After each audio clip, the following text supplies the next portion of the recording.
자, 저희가 뭐 외교 안보 북한 통일 문제 네. 주로 얘기하고 있는데 네.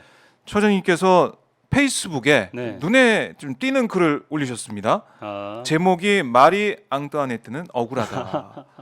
이 글을 올리셔가지고 이게 뭐 핫하잖아요 요즘에. 네, 예. 김경률 국민의힘 비대위원이 언급한 다음에 그렇죠. 이거 가지고 음. 지금 뭐 김건희 여사가 뭐 경로했다. 그렇죠. 그래서 결국 한동훈 위원장 보고 나가라고 했 음. 그 상황이 네. 이 마리 앙뚜아네트 이 얘기부터 시작된 게 아니냐 그렇죠. 이런 분석이 나오고 있던데. 네. 그래서 저도 예. 뉴스를 보니까 그 용산에서 발끈한 핵심적인 게 이 마리 앙뚜아네트에 비유했다는 거 아닙니까? 김건희 여사를. 네. 그런데 이제 그 보니까 그 이후에 처리 과정 속에서 보면은 이분이 누구죠? 갑자기 김경률 김경률 비대위원. 비대위원 이분이 뭐 마리 앙뚜아네트하고 비교했던 거는 사과한다고 하지 않았습니까? 그래놓고 정작 이제 그 뭐 디올 가방이라든가 이런 것들에 대해서는 사과할 생각이 없는 거고, 네. 그리고 또 비대위원회에서 물러날 생각도 없는 거고요. 근데 그렇다면은 굉장히 예민한 거는 이 마리 앙뚜아네트 부분이 본인이 사과할 정도로 네. 예민한 부분이었다는 거죠. 근데 특히 이제 마리 앙뚜아네트하고 비교를 하면서 프랑스 혁명에 대해서 프랑스 혁명이 네. 이 마리 앙뚜아네트의 사치와 난잡한 사생활 때문에 민중들이 분노가 폭발해서 프랑스 혁명이 일어났다. 뭐 이렇게 이야기하지 않았습니까? 그렇습니다. 그렇다면 이제 그거는 이 김건희 여사를 마리 앙뚜아네트하고 비교하면서 마치 이 그 단어, 그러니까 사치와 난잡한 사생활 이런 것들이 굉장히 자극적인 네. 단어가 돼가지고 이게 용산을 분노케 만들지 않았나, 그렇게 우리가 추측을 해볼 수 있지 않습니까? 근데 네. 대부분 언론에서는 이제 마리 앙뚜아네트하고 그 비교했다 그 이야기만 하고 이 민감한 단어들 네. 사치, 마리 앙뚜아네트가 사치와 그 난잡한 사생활이라고 마리 앙뚜아네트를 이야기했던 그 네. 사치와 난잡한 사생활에 대해서는 언론에서는 보도하지 않잖아요. 그렇죠. 어떤 내용인지에 네. 대해서는 얘기하지 않고 있다. 그런데 어쨌든 중요한 거는 네. 그 마리 앙뚜아네트가 사치스럽고 그리고 사생활이 난잡했기 때문에 그래서 민중들이 분노했다는 거잖아요. 그리고 네. 그것을 김건희 여사하고 비교한 거잖아요. 그래서 네. 이제 이게 지나쳤다고 생각하고 김경률 씨는 사과했고 용산에서는 이것 때문에 이제 발끈했고요. 네. 그래서 이제 이제 우리가 이제 이렇게 생각해 보시지 않겠습니까? 이런 어떤 사치라든가 또는 뭐 사생활 뭐 이런 부분에 대해서는 용산에서 되게 민감하게 생각하고 있나 보다, 우리가 이렇게 생각해 볼 수가 있습니다. 네. 그런데 이제 사실은 따지고 보면은 여기서부터는 조금 이제 우리가 옛날 학교 다닐 때 배웠던 그런 프랑스 혁명과 관련된 이야기이기도 합니다. 근데 마리 앙뚜아네트는 그렇게 사치스럽거나 또는 사생활이 그렇게 뭐 난잡하거나 절대로 그러지 않았습니다. 오히려 이제 마리 앙뚜아네트는 오스트리아의 어떤 그 번영의 토대를 다졌던 합스부르크 가문의 마리아 테레제라는 아주 뛰어난 여걸이 있습니다. 그 마리아 테레제의 딸입니다. 그래서 마리아 테레제 밑에서 아주 엄격하게 교육을 받아가지고 네. 절대로 사치스럽지도 않고 사생활이 뭐 난잡하거나 그러지도 않습니다. 다만 이제 마리 앙뚜아네트는 좀 공부를 그렇게 좋아하지를 않고 그리고 정무적 감각이 그렇게 뛰어나지는 않았습니다. 그렇지만은 본인이 이제 어떤 뭐 여러 가지 예술적인 그런 자질도 있고 또 네. 인품도 나름대로 그 왕가에서 교육 제대로 받은 사람다운 인품을 갖추고 있는 걸로 알려져 있습니다.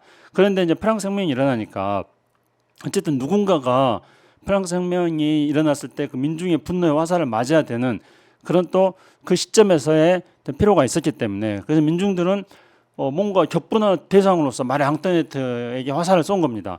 마리 앙뚜아네트가 이제 굉장히 유명한 말이 왜 저렇게 민중들이 시위를 하느냐, 그러니까 마리 앙뚜아네트가 저기 케이크 없으면은 뭐 빵을 먹으면 되지 뭐 이런 말을 했다. 네. 이게 이제 대표적으로 마리 앙뚜아네트가 얼마만큼 민중들의 생활에 대해서 무지했는가, 그리고 본인은 사치스럽게 살았는가, 이런 것들을 입증해 주는 이야기 아니겠습니까? 그걸로 많이 알려졌죠. 그렇죠. 그런 말을 했던 것처럼. 근데 사실은 그건 아니에요. 그 말은 막 마리 앙뚜아네트가 한 말 아니고요. 네. 루소의 고백록에 나오는 그 단어인데, 마리 앙뚜아네트를 het명 세력들이 뭔가 그 혁명에 불을 지피기 위해서 누이 16세의 부인인 마리 앙뚜아네트가 그런 말을 했다고 누군가가 덮어 씌운 겁니다. 네. 그 실제로 이제 마리 앙뚜아네트는 오히려 그 가난한 사람들에 대한 그런 어떤 연민의 어떤 마음도 많이 가지고 있었고요. 그리고 이제 그 당시에 감자를 요리해가지고 일반화되진 않았는데 그 어떤 가난한 사람들의 식량 문제를 해결하기 위해서 감자를 보급하는 그런 일도 할 정도로 약자에 대한 연민의 정도 충분히 있었다 그럽니다. 그런데 마리 앙뚜아네트를 향해서 그렇게 이제 화살을 이제 쏘아대었던 거였죠. 근데 정작 프랑스 그 과정에서는 프랑스 혁명 과정에서는 그러면 왜 민중들이 왕실은 그렇게 사치스럽고 사생활이 그렇게 물렁하다고 생각했는가? 그거는 마리 앙뚜아네트가 아니라 네. 바로 그 전에 그러니까 루이 15세의 마지막 우리식으로 말하면 후궁인데 뭐 이제 정부라 그럽니다. 정식 그 부인 부인이 말고 아니고. 이게 이제 마담 드 바리라는 루이 16세 후궁이 있었습니다. 루이 15세. 루이 15세 후궁이 예. 있었습니다. 그 루이 15세 후궁이 네. 매춘부였고 그리고 이제 엄청나게 사치스럽고 왕실의 어떤 국고를 낭비하는 그 사치를 통해 가지고 그런 사람이었습니다. 예. 그래서 이제 이 왕실이 이렇게 부패하고 왕실이 이렇게 사치스럽고 왕실이 이렇게 사생활이 물러나다고 국민들은 프랑스 민중들은 생각하고 있었어요. 그래가지고 이제 사실 거기서부터 누적됐던 불만들이 혁명으로 분출했던 거였습니다. 그런데 그 혁명으로 분출된 것들이 전부 결국은 이제 마리 앙뚜아네트로 향했던 거죠. 네. 그렇지만 이제 마리 앙뚜아네트는 그 교육을 제대로 받고 그렇기 때문에 사형장에 끌려갈 때도 그 품위를 잃지 않았다 그럽니다. 그래서 사람들한테 억울해하지 말아라 그렇게 이야기하고 자기가 또 사형장으로 끌려가는 단두대 앞에서 사형 집행하는 사람들의 발을 실수로 밟았는데 아주 예의 바르게 자기가 발을 실수로 밟았던 것에 대해서도 또 사과도 표시하고 그러니까 죽을 때까지 품위를 잃지 않았던 거죠. 그러니까 마리 앙뚜아네트가 뭐 사치스럽고 마리 앙뚜아네트가 사생활이 문란하다, 난잡하다 이렇게 하면은 무덤 속에 있는 마리 앙뚜아네트가 억울할 겁니다. 그렇지만 마리 앙뚜아네트는 이른바 이제 우리말로 한다면 밥상머리 교육을 제대로 받았습니다. 네. 그렇기 때문에 그런 말하는 거에 대해서 분노하거나 또 흥분하거나 그러지는 않습니다. 그런데 이제 정작 용산에서는 그것 때문에 흥분을 해가지고 이 지금 난리가 나고 있지 않습니까 지금? 그렇네요. 네. 마리 앙뚜아네트는 뭐 끝까지 네. 품위를 잃지 않는 모습을 보였다라고 하셨는데 네. 폭발은 용산에서 해버렸다 지금. 그렇죠. 상황은. 그래요. 뭐 김경률 비대위원이 그 얘기를 한 다음에 사과까지 했어요. 네. 그래서 마리 앙뚜아네트 발언은 김건희 여사를 빗댄 말이 아니다라고 해명을 하면서 국민 감정선이 건드려지면 이성의 문이 닫힌다는 것을 말하고자 한 것일 뿐이었다. 네. 직접 김건희 여사를 마리 앙뚜아네트에 비교한 것은 아니다 이렇게 해명을 했다가 또 SNS에 이런 글을 올렸다가 또 이 글을 또 삭제하고 그렇게 했는데 어쨌든 이 김건희 여사를 언급한 것 자체 뭐 거기에 대해서 얘기를 한 것 그 자체 그게 뭐 괘씸죄가 된 것 같기도 하고 그렇죠. 참 요상하게 흘러갔습니다 이번 네. 사안이. 그러니까 이제 뭐 시중에는 뭐 김건희 여사가 마리 앙뚜아네트가 아니다 하면서 이제 또 역사상 있었던 수많은 그런 어떤 그 사치스러웠던 그런 어떤 권력자들의 부인 이런 사람들을 예를 들면서 이런 사람들이 오히려 이제 김건희 여사가 닮지 않느냐 이렇게 말하는 그런 이제 이야기들도 지금 막 걷잡을 수 없이 확산되고 있습니다. 네. 그런데 결국은 그 김경률 씨가 그런 말을 했다 하더라도 마리 앙뚜아네트는 자신이 억울해도 끝까지 품위를 잃지 않았는데 용산에서 그 자신을 마리 앙뚜아네트하고 설사 비교했다고 하더라도 그리고 뭐 사치스럽고 사생활이 어쩌고 저쩌고 이렇게 막 했다 하더라도 단두대에 끌려가는 마리 앙뚜아네트도 품위를 잃지 않았다는 그런 점을 생각하면서 용산에서 품위를 잃지 않고 자제를 했다면은 이 정도까지 사단이 나지는 않았을 거라고 생각합니다. 하하. 그런데 마치 이제 한동훈 위원장의 사퇴를 요구하는 그런 목소리까지 이건섭 비서실장을 통해서 전달이 됐고 한동훈 위원장은 나는 물러날 생각이 없다라고 또 받아쳤고 갈등이 최고조로 가다가 어제 갑자기 뭐 봉합이 된 셈이 아니겠습니까? 어제 보셨어요 사진? 네, 봤습니다. 한동훈 위원장이 90도 폴더 인사하는 모습 보셨습니까? 예. 그거 보면서 이 관계는 진짜 어떤 관계냐? 그런데 이제 우리가 이런 생각을 해볼 필요가 있습니다. 어떤 그 권력을 가진 사람들, 특히 이제 어떤 전통적인 어떤 보수 세력들이라든가 이런 사람들은 권력을 운영하는 노하우가 뛰어나다는 그런 어떤 신비주의적 환상과 착각이 사로잡힌 경우들이 많이 있습니다. 예를 들어서 뭐 이명박 정부가 들어섰을 때 이명박 대통령은 현대건설에 취직해가지고 현대 신화를 이룰 정도로 뛰어난 사람이기 때문에 경제를 잘 살릴 수 있을 것이라는 환상과 착각. 박근혜 대통령은 어렸을 때부터 청와대에서 생활했기 때문에 그래서 국정 운영의 노하우가 매우 뛰어나고 오랫동안 우리 사회를 지배 세력으로서 이끌어왔던 보수 세력들의 권력 운영의 노하우를 박근혜 대통령은 잘 알고 있을 것이라는 환상과 착각.